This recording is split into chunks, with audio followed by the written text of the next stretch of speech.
I love festivals like this. I like traveling for comedy. I like going to other cities. I was in New Orleans over the summer, and yeah, Woo is right. I love New Orleans. New Orleans is a historic city, right? There are buildings where presidents decided they were going to be president. There are buildings where corporations decided who was going to be president. There are buildings where they bought and sold people, and in every single one of those buildings today, you can get a frozen daiquiri. Fuck yeah, New Orleans. I was in Vegas. I go to Vegas a lot. I like Vegas. Yeah, thank you. I got money. One time, I was in Vegas, and here's the thing about Vegas, it's not good for me. It's not good for my personality. I show up in Vegas, and at first I'm this affable Midwesterner, someone you want to introduce to your grandparents. I'm helping people with packages at the airport. If a sex worker drops her business cards, I help pick those up with no judgment. Just this nice guy. But then I'm in Vegas for 15 minutes, and all of a sudden I'm sitting at a slot machine calling a cartoon pig a piece of shit. Oh, weird shit happens to me in Vegas. I was playing a slot machine once, and this dude just leaned over out of nowhere, and he was like, "You know, we ain't never been to the moon!" I was like, I don't think that's gonna make this pig explode, man. That guy didn't believe we ever landed on the moon, but he believed his wife could control the kicker for the Buffalo Bills.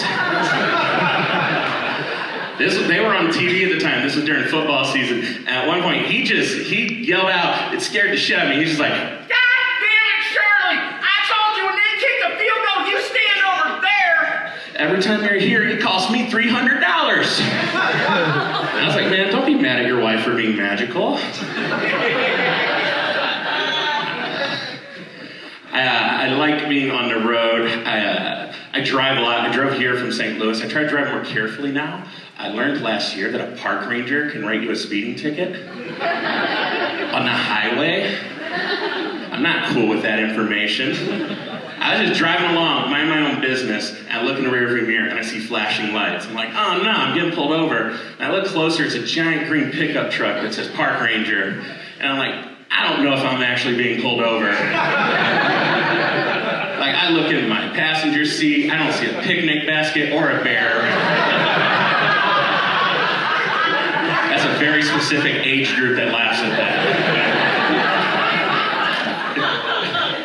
So I kept going, and 10 minutes later, I finally pull over. He walks up to the car, and he's like, "Sir, do you know why I pulled you over?" I was like, man, I'm gonna be honest with you. Until now, I didn't know you could pull me over.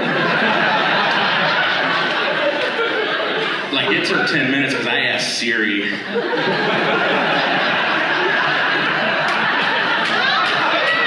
And she did that spinning thing she does that makes me wonder if I didn't pay my phone bill. She eventually came back and said, I don't know, man. Ask Alexa, she's a cop.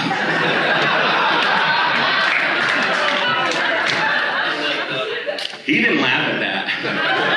No, he's like, sir, I assure you, park rangers are fully authorized agents of the law. We are basically police officers. I'm hold up. No cop has ever had to tell me they're basically a cop. They just plant the drugs and leave. That's it.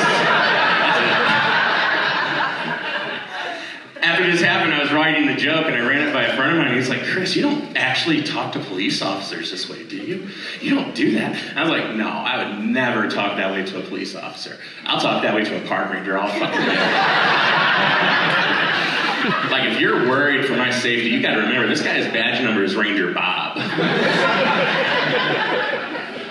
That's a real thing. We live in a country where no two people can agree on anything, and somehow they found 9 Supreme Court justices, college-educated people from different generations, to agree that a tree cop is allowed to ruin your Saturday morning.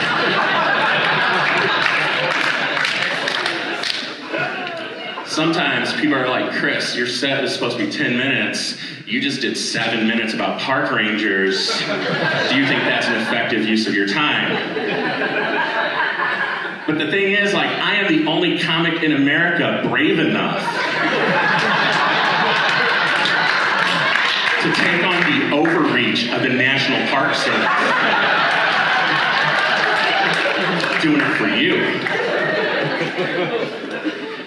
I'm on social media. My name's up there. You can look me up. When you do, please remember to look at the avatar of the person for whoever your readings post. There's another comic named Chris Sear. He's a good dude. He's a friend of mine. There's a very big difference between us that you have to know. I'm the white Chris Sear. Sometimes people like the way I glow. They're not sure. But it is. And it's never important in any other situation, except one time after a show, someone looked me up. And they came up to me, or they sent me a message after they read a post that he put instead of me. And it said, I hung out with my friends in New York this year. Except he didn't use the word friends. He used the word rappers, sometimes used for friends, that I don't use.